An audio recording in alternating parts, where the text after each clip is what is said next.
Hi everybody, Paul here from Hill Country Rings, and I'm going to cut this game-used Astros Major League Baseball bat into little bitty pieces. So let's go in the shop. So this is a game-used Major League Baseball bat, Scott Moore of Houston Astros, 2012 season, number 46.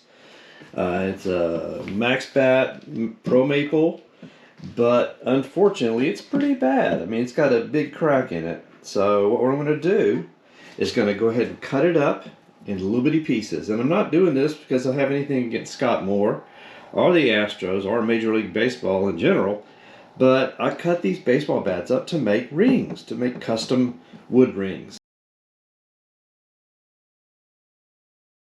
So let's go ahead and cut it up. I'm going to chop them up on the chop saw, and then I'll cut them into little slices on the bandsaw. So let's get to cutting. First thing I'm going to do is I'll cut off the handle. Because usually I can make a pretty decent bottle opener out of the handles.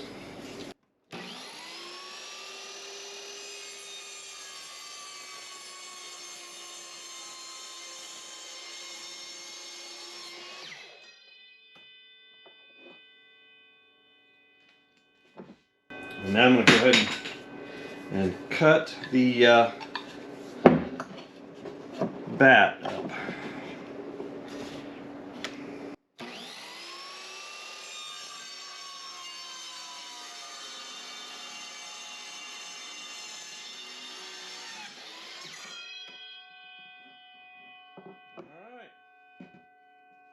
Now we just need to cut this guy in little slices, and we'll make rings out of.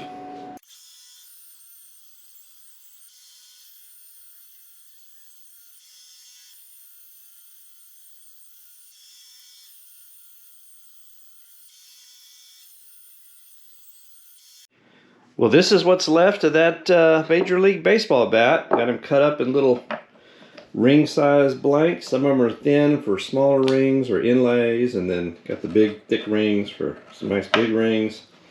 Still got a good piece of it left over. Of course, it has all his information on it. And sometimes I'll take pictures of the rings with this piece, so to show the bat that it's from. And of course, I got the handle here, and that'll make a nice bottle opener. So, gonna go ahead and take these guys and put them in resin, and then we'll stabilize them. And I put them in the vacuum chamber. So I'm gonna go ahead and do that now. And just as a fun experiment, I weighed this guy, and he's 21.8 grams. He's the biggest one. So after we stabilize him, I'm gonna weigh him again and just see how much resin he's absorbed.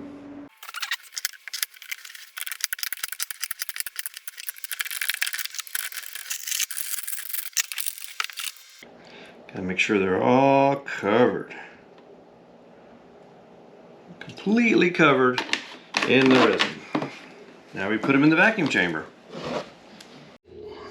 Alright, everybody's covered with resin. And we're going to go ahead and fire up the... Alright, I've turned on the vacuum pump. And now I just slowly close the valve to start pulling the vacuum. And then I have to sort of kind of let off and then let the vacuum back on as the air is boiling out of the wood. I want to make sure that it doesn't boil over. Alright, these guys have been sitting under the resin all night. I came out last night and took off the vacuum. Now I'm going to set them out on the tray and put them in the little oven to stabilize them. Get them out.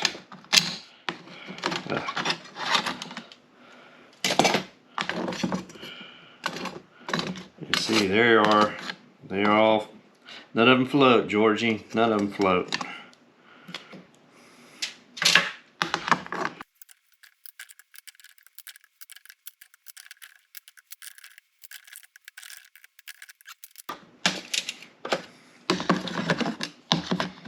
All of them.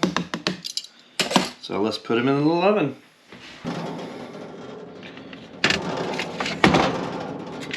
So these guys go in at 200 degrees for about an hour and a half. So And I always put the little oven outside because it does make a stink. The resin, it really kind of smokes, and once you've used an oven like this for doing resin, you never want to eat anything out of it again. It can't be used for food. So we'll come back in about an hour and a half. All right, it's time to get out the cookies. There for a good hour and a half. I really didn't get any bleed out. That's good.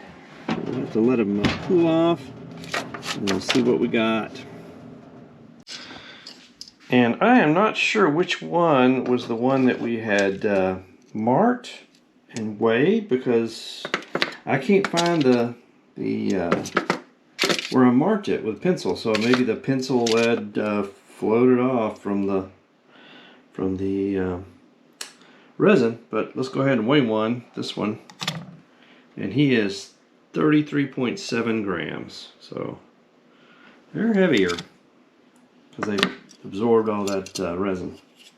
Well, that's the process, and here's one of the pieces. It's still kind of hot. If you would like a ring made from a Major League Baseball bat, from the deck of a battleship, from the wood from an M1 Grand, check out my website. It's hillcountryrings.com, and I'd love to make a ring for you. Thanks, everybody.